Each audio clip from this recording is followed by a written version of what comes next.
तो देखो linear algebra में पहला चैप्टर है वेक्टर स्पेस, जो आप ग्रुप थ्योरी पढ़े थे। हाँ, यूनिट फर्स्ट वेक्टर स्पेस है, ठीक है। यूनिट फर्स्ट वेक्टर स्पेस, ठीक है। वेक्टर स्पेस ये जैसे ग्रुप थ्योरी था, जिसमें एक लीनियर अलजेब्रा उसको बोलते हैं, लीनियर अलजेब्रा,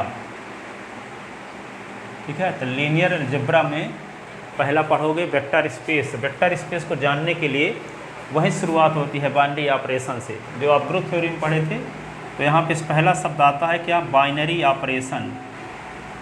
बाइनरी ऑपरेशन, तो बाइनरी ऑपरेशन आपको बीएससी सेकेंड ईयर में बताया गया था कि जैसे मान लो कि यहाँ देखो सुनो, n इज इक्वल टू एक नेचुरल नंबर का सेट है 1 2 3 4 5 6, और इसकी कोई दो एलिमेंट लेते हैं 2 और 3 बिलोंग इन n।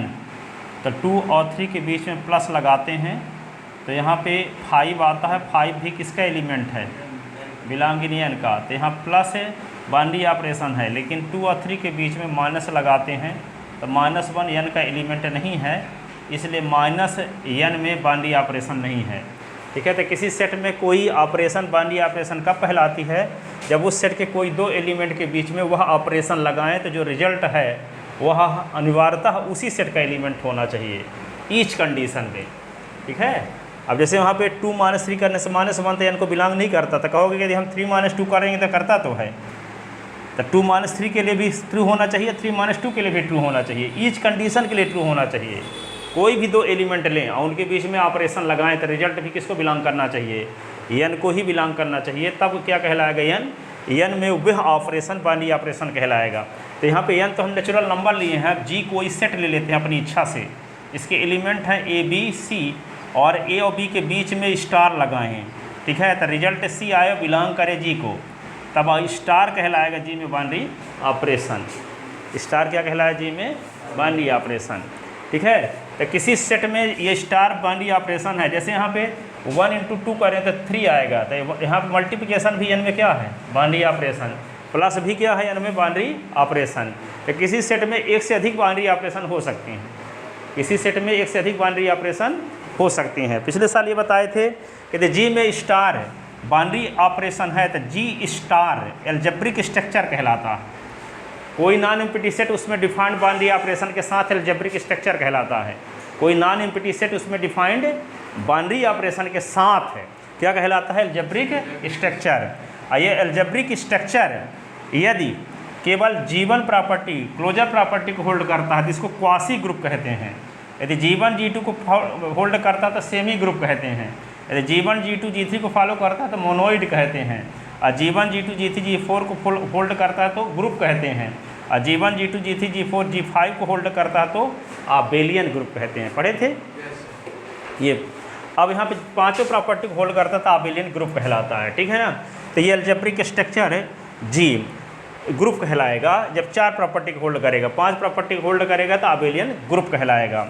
अब यहाँ पे देखो, कोई सेट इस प्रकार का लें, जैसे मान लो एक सेट लेते हैं R, सेट R लेते हैं, तो ये R क्या हो, एक नॉन एम्प्टी सेट है जिसको R नाम दिए हैं। ये नॉन एम्प्टी सेट R यदि प्लस के रिस्पेक्ट आबेली है, प्लस के रिस्पेक्ट क्या है, आबेली है। आबेली इसका मतलब ये हुआ कि प्लस के रिस्पेक्ट क्लोजर प्रॉपर्टी होल्ड हो, प्लस के रिस्पेक्ट एसोसिएटिव लॉ होल्ड हो, प्लस के रिस्पेक्ट एग्जिस्टेंस ऑफ आइडेंटिटी हो, प्लस के रिस्पेक्ट एग्जिस्टेंस ऑफ इनवर्स हो, और कॉम्यूटेटिव लॉ होल्ड हो प्लस के रिस्पेक्ट, तब कहेंगे कि R प्लस के रिस्पेक्ट आबेली ग्रुप है, ठीक है। R प्लस के रिस्पेक्ट आबेली ग्रुप है। अब यदि R माइनस के रिस्पेक्ट सेमी ग्रुप हो, सेमी ग्रुप का मतलब क्या होता है, सिर्फ 2 प्रॉपर्टी होल्ड हो, कौन कौन, क्लोजर और एसोसिएटिव। तो यदि R डॉट के रिस्पेक्ट क्या हो, सेमी ग्रुप हो, और R में डिस्ट्रीब्यूशन लॉ होल्ड हो, ठीक है। 2 डिस्ट्रीब्यूशन, लेफ्ट डिस्ट्रीब्यूशन लॉ और राइट डिस्ट्रीब्यूशन लॉ। जैसे यहाँ पे क्या हो कि A × B + C है, तो क्या हो जाए, A × B + A × C, और B + C × A है, तो क्या होगा, B × C + C × A। ये इसको कहते हैं लेफ्ट डिस्ट्रीब्यूशन लॉ, इसको बोलते हैं राइट डिस्ट्रीब्यूशन लॉ, ठीक है। तो आर प्लस के रिस्पेक्ट आबेली हो, आर डॉट की रिस्पेक्ट सेमी ग्रुप हो, अर्थात मल्टीप्लिकेशन बाइनरी ऑपरेशन के रिस्पेक्ट दो प्रॉपर्टी होल्ड होती हो, कौन, क्लोजर और एसोसिएटिव, और आर में डिस्ट्रीब्यूशन लॉ होल्ड हो, तो आर इन दो ऑपरेशन के साथ प्लस डॉट के साथ रिंग कहलाता है। क्या कहलाता है? रिंग। ठीक है, वलय। तो आप 5th चैप्टर में था, पिछले साल पढ़ा नहीं पाए थे। ठीक है, और इसकी ज़रूरत यहाँ है इसलिए आपको बता रहे हैं ना। 5th यूनिट में था ग्रुप थ्योरी के। ठीक है, तो आर प्लस डॉट को क्या बोलते हैं? रिंग। कब कहेंगे? कि जब आर प्लस के रिस्पेक्ट आबेली हो, आर डॉट के रिस्पेक्ट सेमी ग्रुप हो और आर में डिस्ट्रीब्यूशन लॉ होल्ड हो, तो आर प्लस डॉट यहाँ दो ऑपरेशन के साथ ये एल्जेब्रिक स्ट्रक्चर कहलाएगा। ये ग्रुप क्या था? एक बाइनरी ऑपरेशन के साथ एल्जेब्रिक स्ट्रक्चर था। यहाँ ये दो बाइनरी ऑपरेशन के साथ एल्जेब्रिक स्ट्रक्चर है। तो ये एल्जेब्रिक स्ट्रक्चर क्या कहलाता है? रिंग कहलाता है। यदि आर प्लस के रिस्पेक्ट आबेली हो और आर डॉट के रिस्पेक्ट सेमी ग्रुप हो और आर में डिस्ट्रीब्यूशन लॉ होल्ड हो। ठीक है, तब ऐसी कंडीशन में आर प्लस डॉट को हम कहते हैं रिंग। क्या कहते हैं? रिंग कहते हैं। ठीक है, अब यहाँ पे देखो आर प्लस डॉट में क्या हो, यदि आर प्लस डॉट में मल्टीप्लिकेशन बाइनरी ऑपरेशन के रिस्पेक्ट कॉम्यूटेटिव लॉ भी होल्ड होने लगे संयोग बस। ठीक है, तो इसको बोलते हैं कॉम्यूटेटिव रिंग। ठीक है, कॉम्यूटेटिव, हाँ, प्लस के रिस्पेक्ट 5 प्रॉपर्टी होल्ड करेगी, पर संयोग बस सेमी ग्रुप के लिए 2 ही कंडीशन जरूरी है, क्लोजर प्रॉपर्टी और एसोसिएटिव लॉ। यदि संयोग बस किसी रिंग में मल्टीप्लिकेशन बाइनरी ऑपरेशन के रिस्पेक्ट क्या होने लगे? कॉम्यूटेटिव लॉ होल्ड होने लगे, उसमें identity element, multiplicative identity element 1 का एग्जिस्टेंस भी हो गया। ठीक है, तो यहाँ पे मल्टीप्लिकेशन बाइनरी ऑपरेशन के रिस्पेक्ट है। ठीक है, तो वहाँ पे ऐसी कंडीशन में, या ये बोल सकते हैं कि आर के यदि कोई रिंग इस प्रकार की हो कि उसके जो नॉन जीरो एलिमेंट हैं वे मल्टीप्लिकेशन बाइनरी ऑपरेशन के रिस्पेक्ट क्या बनाने लगें? एक आबेलियन ग्रुप बनाने लगें। एक क्या बनाने लगें? आबेलियन ग्रुप बनाने लगें। क्योंकि यहाँ पे आर प्लस लिखा है ना, तो आर प्लस के रिस्पेक्ट क्या कहता है? आबेलियन ग्रुप हो तो प्लस के रिस्पेक्ट आइडेंटिटी एलिमेंट 0 तो रहबे करेगा, नहीं रहेगा? 0 रहेगा इसमें आर में, क्योंकि आइडेंटिटी एलिमेंट प्लस के रिस्पेक्ट 0 होता है और मल्टीप्लिकेशन के रिस्पेक्ट 1 होता है। ठीक है, तो यदि 0 का कहोगे मल्टीप्लिकेशन बाइनरी ऑपरेशन के लिए के रिस्पेक्ट, जैसे कैसे 2 का इनवर्स एलिमेंट 1/2, 3 का 1/3, 4 का 1/4 मल्टीप्लिकेटिव इनवर्स एलिमेंट है, यानी 3 का इनवर्स एलिमेंट 1/3, 2 का इनवर्स एलिमेंट 1/2, 4 का इनवर्स एलिमेंट 1/4। तो जो इनवर्स एलिमेंट है तो मल्टीप्लिकेटिव इनवर्स है। क्या है? Multiplicative inverse. क्यों? क्योंकि 2 × 1/2 करेंगे तो 1 आएगा, तो 1 मल्टीप्लिकेटिव आइडेंटिटी एलिमेंट है। आइए क्या है? एडिटिव आइडेंटिटी एलिमेंट है 0। 0 क्या है? Additive identity element. आइए क्या है? मल्टीप्लिकेटिव आइडेंटिटी एलिमेंट है। ठीक है, तो 2 और 1/2 में जब मल्टीप्लिकेशन लगाते हैं तो मल्टीप्लिकेटिव आइडेंटिटी एलिमेंट आता है, तो ये एलिमेंट एक दूसरे के इनवर्स एलिमेंट कहलाते हैं। क्या कहलाते हैं? Inverse element. ठीक है, तो यहाँ पे इसको बोलेंगे मल्टीप्लिकेटिव इनवर्स। जैसे में 5 और -5 के बीच में प्लस लगाएंगे तो 0 आया, तो 0 क्या है? एडिटिव आइडेंटिटी एलिमेंट है। तो यहाँ पे क्या कहलाएगा? एडिटिव इनवर्स है। ये क्या कहलाएगा? एडिटिव इनवर्स है। और ये क्या कहलाएगा? मल्टीप्लिकेटिव इनवर्स है। तो जब हम ये बोल चुके हैं कि आर प्लस डॉट रिंग है, तो आर प्लस डॉट रिंग है, इसका मतलब क्या है? प्लस के रिस्पेक्ट आबेली होगा, और जब प्लस के रिस्पेक्ट आबेली होगा तो प्लस के रिस्पेक्ट आइडेंटिटी एलिमेंट 0 का एग्जिस्टेंस होगा आर में, कि नहीं होगा? हो करेगा, तभी ना उसमें एग्जिस्टेंस ऑफ आइडेंटिटी एलिमेंट का एग्जिस्टेंस माना जाएगा। तो 0 तो हर हाल में होगा आर में, पर 0 का इनवर्स एलिमेंट है, 0 का मल्टीप्लिकेटिव इनवर्स क्या होगा? 1/0, और 1/0 इन्फिनिटी होता है। ठीक है, तो 1/∞ तो होगा नहीं किसी सेट में। ठीक है, इस प्रकार हम ये कह सकते हैं कि जो नॉन जीरो एलिमेंट हैं आर के, 0 को छोड़कर एलिमेंट हैं, वे सभी एलिमेंट यदि मल्टीप्लिकेशन बाइनरी ऑपरेशन के रिस्पेक्ट एक ग्रुप बनाने लगे, मल्टीप्लिकेटिव बाइनरी ऑपरेशन के रिस्पेक्ट ग्रुप बनाने लगे, उसे रिंग के लिए तो 2 ही कंडीशन अनिवार्य है। कौन? क्लोजर प्रॉपर्टी और एसोसिएटिव, क्योंकि सेमी ग्रुप होना जरूरी है बस। अब यदि किसी रिंग में एक्स्ट्रा प्रॉपर्टी क्या होल्ड होने लगे?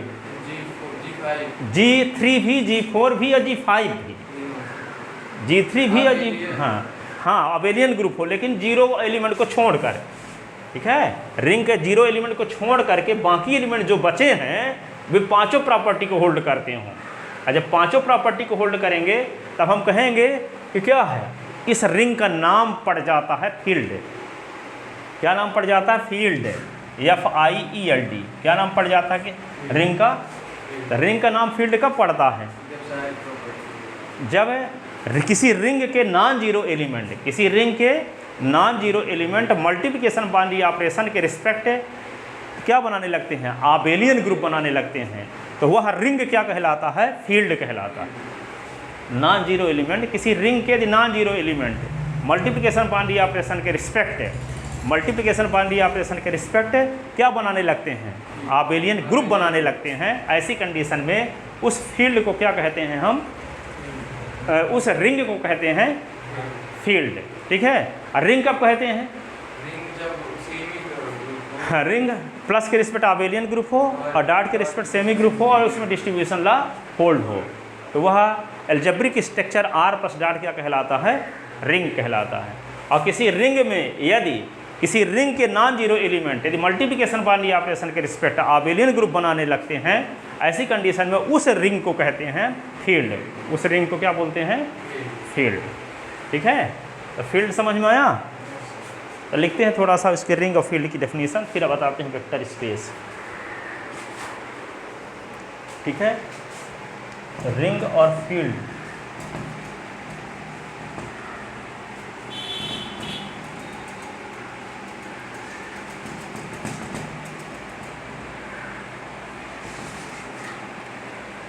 तो देखो ring, late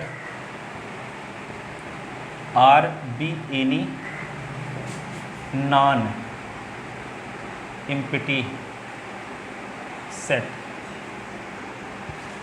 be any non empty set and plus and multiplication dot R to binary operation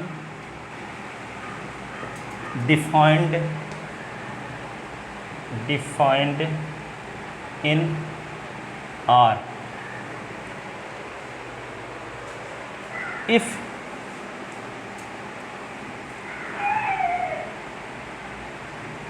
algebraic structure R plus dot satisfy the following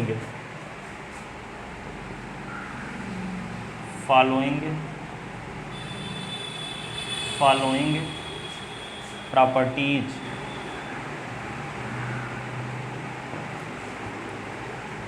क्या? R1 R plus is an abelian group.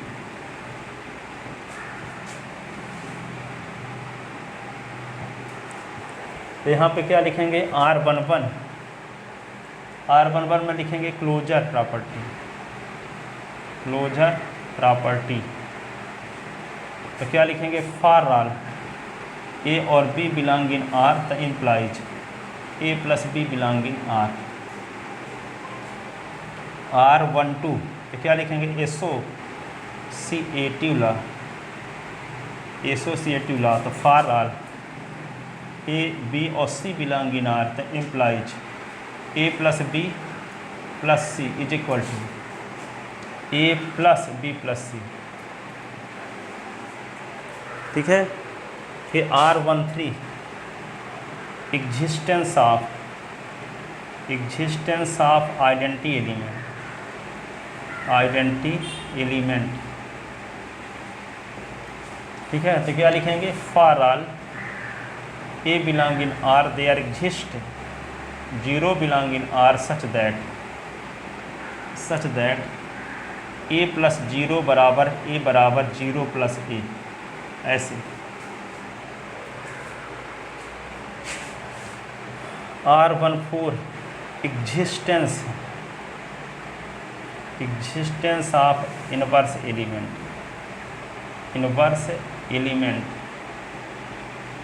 तो क्या लिखेंगे? For all A belong in R there exist minus a belong in R such that a और plus minus a is equal to 0 is equal to minus a plus a, ऐसे। R15 commutative law for all a और b belong in R implies a plus b is equal to b plus a. ठीक है, तो are की ये 5 टुकड़े थे R1 के, है ना। अब R2 का मतलब क्या है? R डॉट सेमी ग्रुप हो,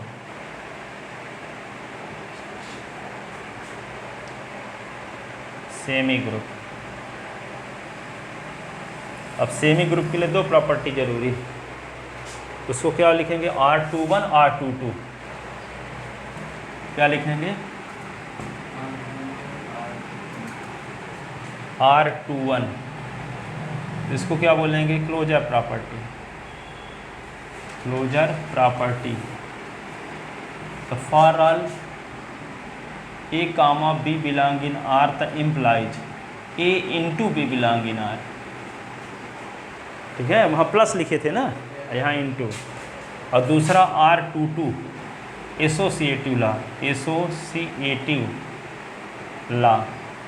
तो क्या लिखेंगे? फॉर ऑल ए और बी और सी बिलोंग इन आर, तो क्या? Implies a into b into सी बराबर ए इंटू बी और फिर इंटू सी, ऐसे। Associative law. ठीक है,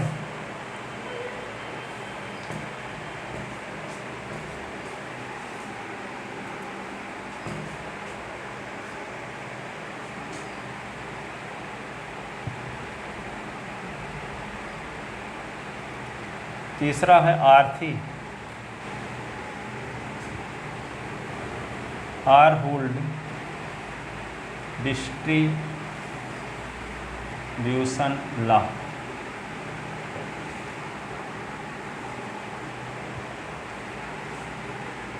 तो क्या लिखेंगे इसको? R31 left distribution law,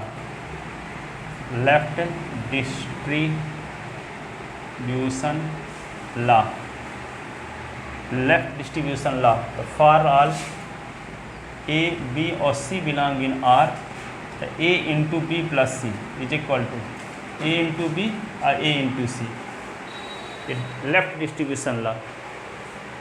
R, इसके बाद क्या आता? R32 right distribution law. तो यहाँ पे क्या लिखेंगे? फॉर ऑल ए बी और सी बिलोंग इन आर, तो implies b plus c into a. तो क्या होगा? बी इंटू ए और सी इंटू ए।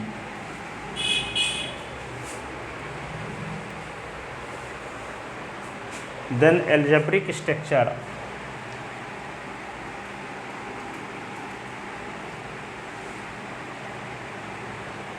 then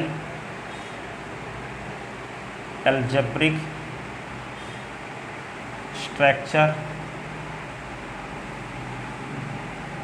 R प्लस और डॉट कामा लगा दिए, R plus dot is called ring.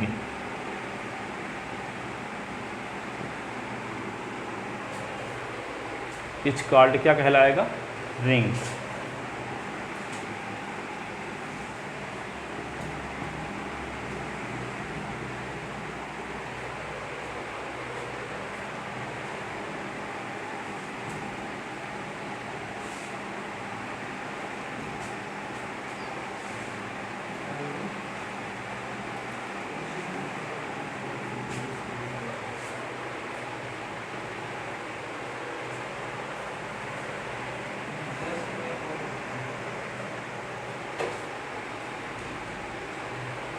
Ring हो गया, लिख लें।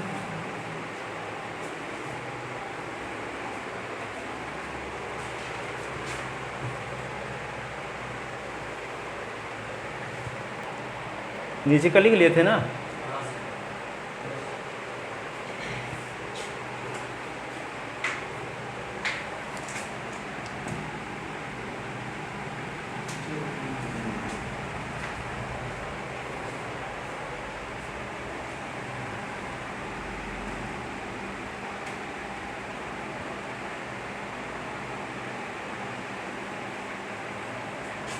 नोट लिख लो, if any ring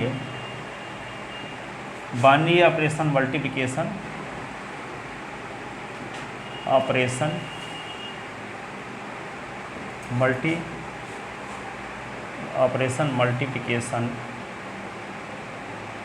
multiplication if any ring non zero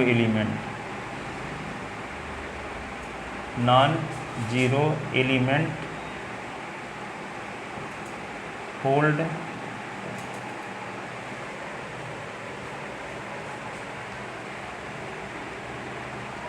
G3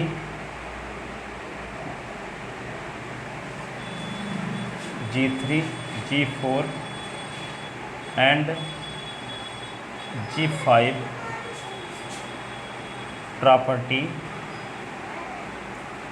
with respect to multiplication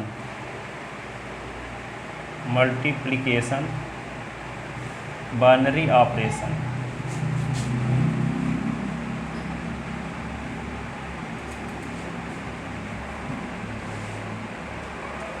If any ring non-zero element hold G3, G4, G5 property with respect to multiplication binary operation, then algebraic structure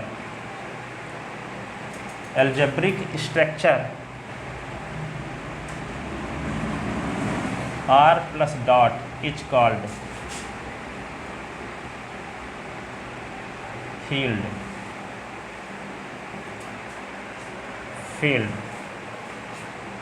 It is denoted by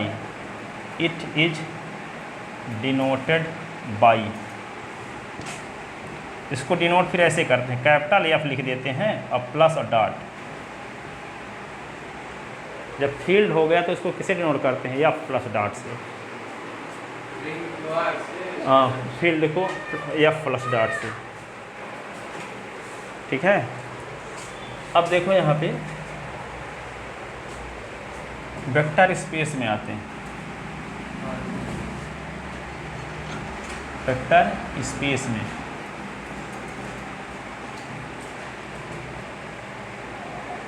तो देखो यहाँ पे vector space के लिए हम दो set लेंगे, एक सेट का नाम रखेंगे V और एक सेट का नाम रखेंगे F, ठीक है। अभी समझना है थोड़ा सा। अब ये V के जो एलिमेंट होंगे उसको हम लिया करेंगे alpha beta gamma dash dash, और F के एलिमेंट को लिया करेंगे हम स्मॉल a b c ऐसे, ठीक है। F यहाँ फील्ड है, जिस फील्ड की अभी हम बात किए, ठीक है। तो F के एलिमेंट रहेंगे स्मॉल a b c और एक V लेंगे जिसके एलिमेंट अल्फ़ा बीटा गामा रहेंगे, लेंगे उसके एलिमेंट को अल्फ़ा बीटा गामा। अब यहाँ ध्यान विशेष रखना, V के एलिमेंट को हम वेक्टर कहेंगे। V के एलिमेंट को क्या कहेंगे, वेक्टर। F के एलिमेंट को कहेंगे स्केलर। F के एलिमेंट को स्केलर कहेंगे और V के एलिमेंट को वेक्टर कहेंगे, ठीक है। अब देखो यहाँ पे V में एक ऑपरेशन प्लस डिफाइंड करेंगे। तो V के जो एलिमेंट हैं जो प्लस बाइनरी ऑपरेशन के रिस्पेक्ट क्या बनाते हो, आबेलियन ग्रुप। V प्लस क्या बनाता हो, आबेलियन ग्रुप। इसका मतलब कि जो वेक्टर हैं V के जो एलिमेंट हैं प्लस के रिस्पेक्ट 5 प्रॉपर्टी होल्ड करते हो। कौन सी, closure property, associative law, existence of identity, existence of inverse और कॉम्यूटेटिव लॉ। तो यदि भी के एलिमेंट प्लस के रिस्पेक्ट क्या करते हो, 5 प्रॉपर्टी होल्ड करते हो। कौन कौन? Closure, associative law, existence of identity, existence of inverse और कॉम्यूटेटिव लॉ। ठीक है, भी प्लस के रिस्पेक्ट क्या हो गया फिर? आप ही लिए। ठीक है, अब हम क्या करेंगे, इसके बाद एक एफ का एलिमेंट लें हम। एक एलिमेंट किसका लें? ए का, और 2 भी के एलिमेंट लें, अल्फ़ा और बीटा। तो a into alpha plus beta is equal to क्या होना चाहिए? ए इंटू अल्फ़ा और यहाँ पे ए इंटू बीटा। तब हम कहेंगे कि स्केलर का जो मल्टीप्लिकेशन है वे वेक्टर सम पर डिस्ट्रीब्यूट है। ये वेक्टर सम, क्योंकि ये वेक्टर एलिमेंट भी के एलिमेंट हैं। ठीक है, और ये स्केलर, ये एफ का एलिमेंट है। तो यहाँ स्केलर का मल्टीप्लिकेशन है वेक्टर सम। यह है वेक्टर और वेक्टर का सम है, ये योगफल है। ठीक है, तो स्केलर का मल्टीप्लिकेशन वेक्टर सम पर डिस्ट्रीब्यूट होना चाहिए। ठीक है, दूसरी कंडीशन में ये है कि वेक्टर का मल्टीप्लिकेशन स्केलर सम पर डिस्ट्रीब्यूट हो। अभी हम क्या लिए थे? फील्ड का एलिमेंट लिए और उसको मल्टीप्लाई किए वेक्टर के 2 यानी भी के 2 एलिमेंट के सम में। ठीक है, तो ये दोनों के साथ जाना चाहिए, a into alpha a into beta. इसका मतलब क्या हुआ? स्केलर का जो मल्टीप्लिकेशन है वेक्टर सम पर डिस्ट्रीब्यूट हो रहा है। दूसरा क्या है, एक हम किसका एलिमेंट लें? भी का, और फील्ड के 2 एलिमेंट ले लीजिए और ए और बी के बीच में प्लस लगा दिए। तो यहाँ क्या कहेंगे इसको? वेक्टर का मल्टीप्लिकेशन स्केलर सम पर डिस्ट्रीब्यूट होना चाहिए, यानी अल्फ़ा इंटू ए और यहाँ अल्फ़ा इंटू बी, ऐसे। ठीक है, तो ये हो गई V1 प्रॉपर्टी थी, यह V2 प्रॉपर्टी हो गई। अब V3 प्रॉपर्टी क्या है? तीसरी प्रॉपर्टी V3। तो तीसरी प्रॉपर्टी के लिए क्या लेना चले? एफ के 2 एलिमेंट लेंगे, A B belong in F, alpha belong in V. तो ये ए बी और अल्फ़ा मिल बांट के एक एसोसिएटिव लॉ होल्ड करें, अर्थात A B into alpha is equal to A into B alpha, ऐसे। जबकि यहाँ पे ए और बी 2 फील्ड के एलिमेंट है, अल्फ़ा किसका एलिमेंट है? भी का एलिमेंट। ठीक है, तो यहाँ पे स्केलर मल्टीप्लिकेशन के रिस्पेक्ट एसोसिएटिव लॉ होल्ड हो।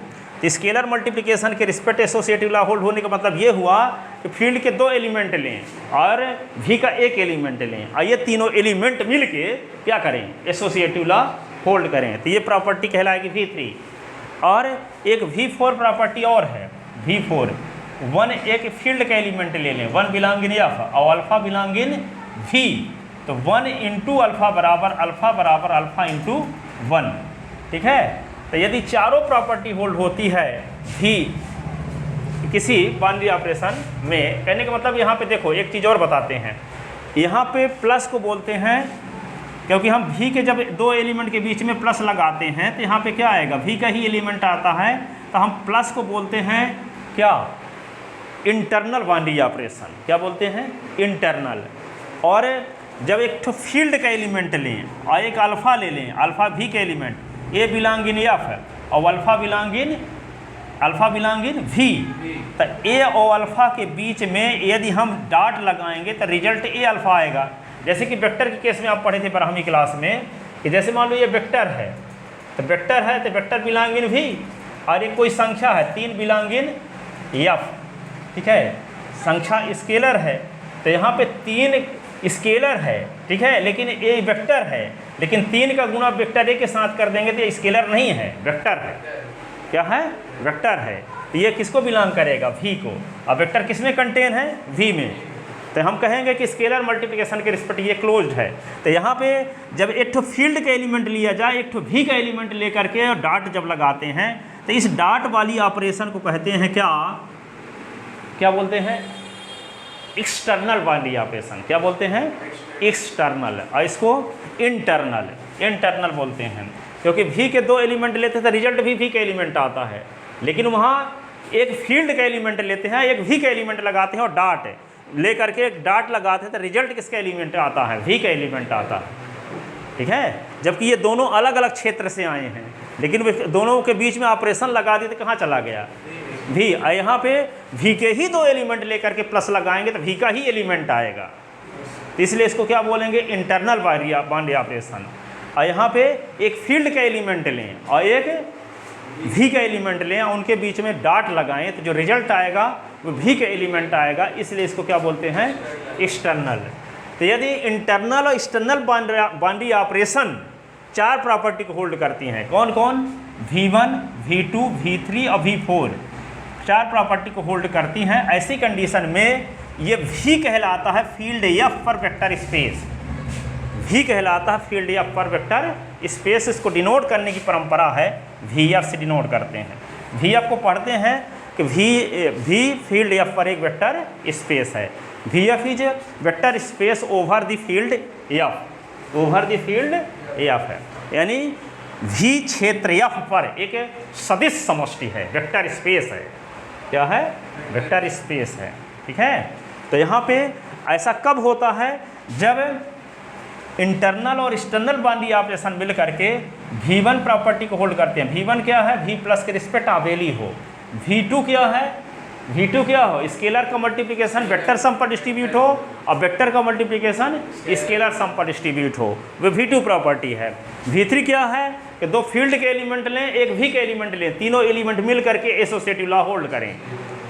अब V4 क्या है, एक फील्ड का एलिमेंट लें 1 और एक V का एलिमेंट लें, दोनों को मल्टीप्लाई करें तो क्या बना आए, 1 into alpha is equal to alpha is equal to alpha into 1।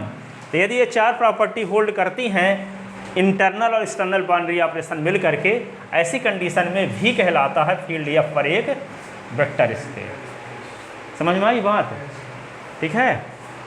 V1 का मतलब ये हुआ कि प्लस के रिस्पेक्ट आबेली, तो प्लस के रिस्पेक्ट आबेली का मतलब ये हुआ कि चारों प्रॉपर्टी उसमें होल्ड हो।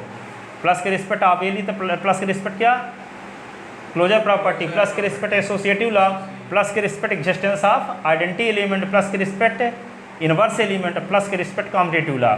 V2 में क्या होगा, मल्टीप्लिकेशन, हाँ डिस्ट्रीब्यूशन लॉ, स्केलर का मल्टीप्लिकेशन वेक्टर सम पर डिस्ट्रीब्यूट हो और वेक्टर का मल्टीप्लिकेशन स्केलर सम पर डिस्ट्रीब्यूट हो, स्केलर का मल्टीप्लिकेशन वेक्टर सम पर डिस्ट्रीब्यूट हो और वेक्टर का मल्टीप्लिकेशन का स्केलर सम पर डिस्ट्रीब्यूट हो।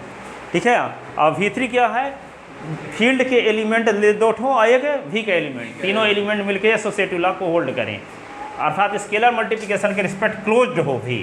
ठीक है, और V4 पे जान ही चुके हो। अब 4 प्रॉपर्टी जब होल्ड होगी तब V क्या कहलाएगा, फील्ड F पर एक वेक्टर स्पेस।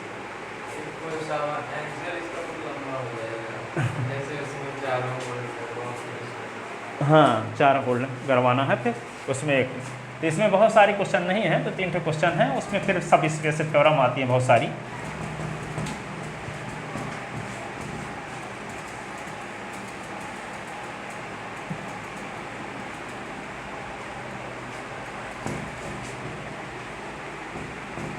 लिखो डेफिनेशन, तो late V be any non-empty set, let V be any non-empty set and capital F be a field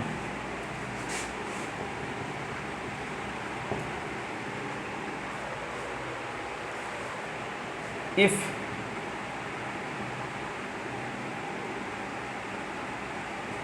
internal and external binary operation hold following properties: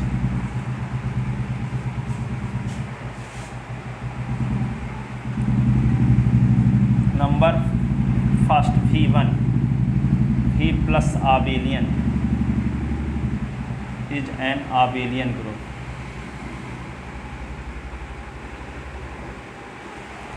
तो यहाँ पे क्या लिखेंगे, तो V11 लिखते हैं क्लोजर प्रॉपर्टी, क्लोजर प्रॉपर्टी। तब क्या लिखेंगे यहाँ पे, फॉर ऑल अल्फ़ा और बीटा बिलोंग इन V तो alpha plus beta belonging V। V12 associative law for all alpha और beta gamma belonging F V, तो implies alpha plus beta plus gamma is equal to alpha plus beta plus gamma. ठीक है। V13 existence of identity element, existence of identity for all A belong in V, there exist zero vector belong in V such that, क्योंकि एक field का zero होगा एक V का zero होगा, तो V के जीरो को 0 बार लिख रहे हैं और 0 लिखा तो समझ जाना कि फील्ड वाला जीरो है, क्योंकि जीरो दोनों में रहेंगे, V में भी रहेगा और F में भी रहेगा। तो F के जीरो को हम सामान्य जीरो से नोट करेंगे और इसके वेक्टर, क्योंकि V के एलिमेंट को वेक्टर कहते हैं इसलिए जीरो के पहले वेक्टर का साइन लगा दिए। बार से भी डिनोट करते हैं वेक्टर को, एरो साइन से भी डिनोट करते हैं वेक्टर को। तो यहाँ पे तो for all A belong in V there exist 0 bar belong in V such that, क्या लिखेंगे? अल्फ़ा है ये, है ना, ये नहीं है अल्फ़ा है, तो अल्फ़ा प्लस 0 बार बराबर अल्फ़ा बराबर 0 बार प्लस अल्फ़ा।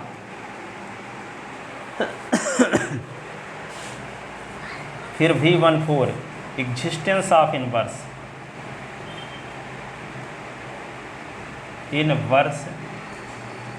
एलिमेंट, तो क्या लिखेंगे? For all alpha belong in V there exist minus alpha belong in V such that क्या होना चाहिए? अल्फ़ा प्लस माइनस अल्फ़ा बराबर 0 बार बराबर माइनस अल्फ़ा प्लस अल्फ़ा। और V15 कॉम्पिटेटिव लॉ,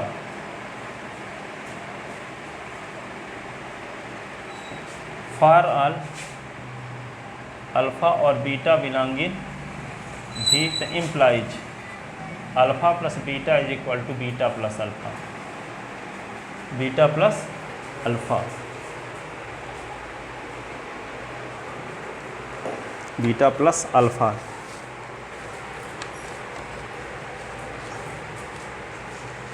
लिख लिए।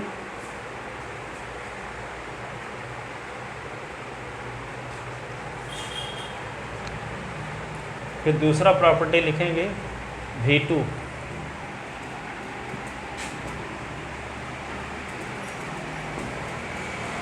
V1 के ये पार्ट थे, अब V2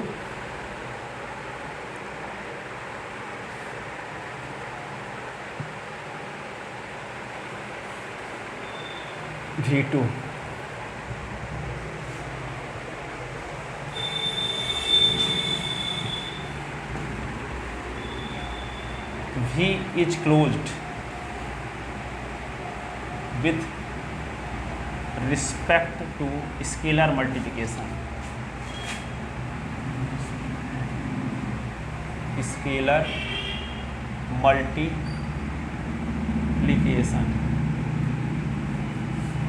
V is closed with respect to scalar multiplication, तो इसमें लिखेंगे V21, तो V21 में क्या लिखेंगे? Scalar multiplication is distributive over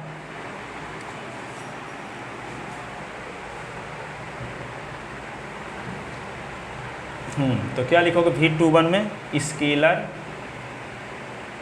multiplication is distributive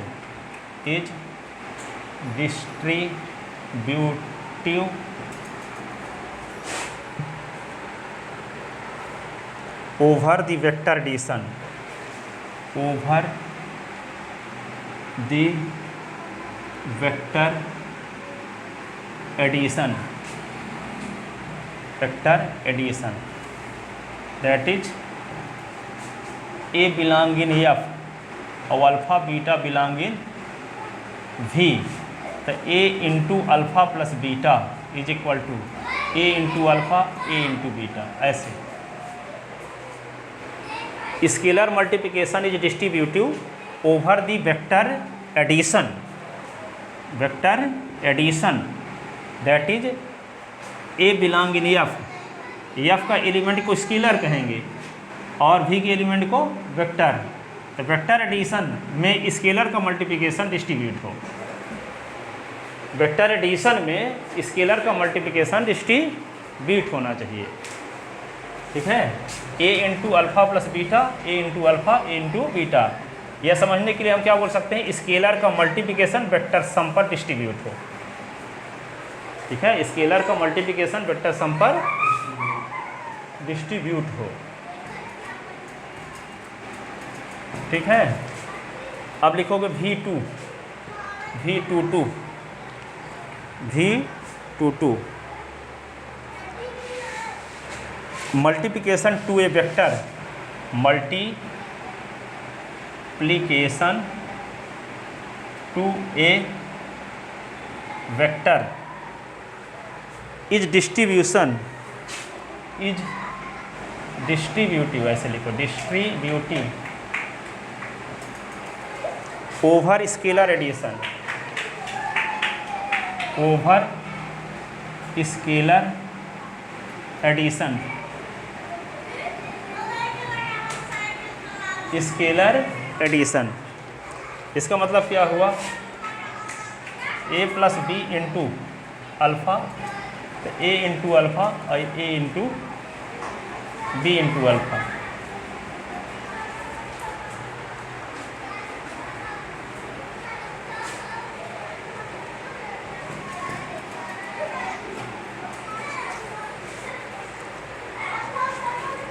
अब V3 लिखते हैं, scalar multiplication is associative, scalar multiplication is associative, associative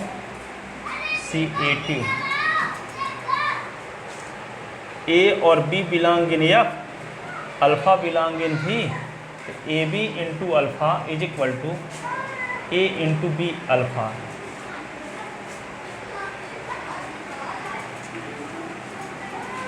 ठीक है, अब V4 1 belong in F, alpha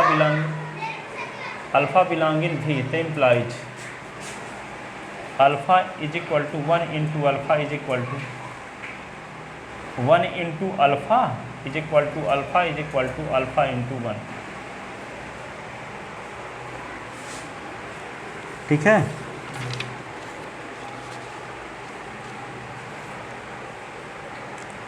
thus VF is a vector space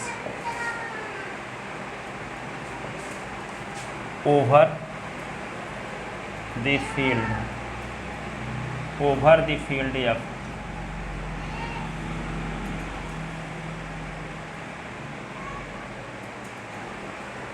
then VF is a vector space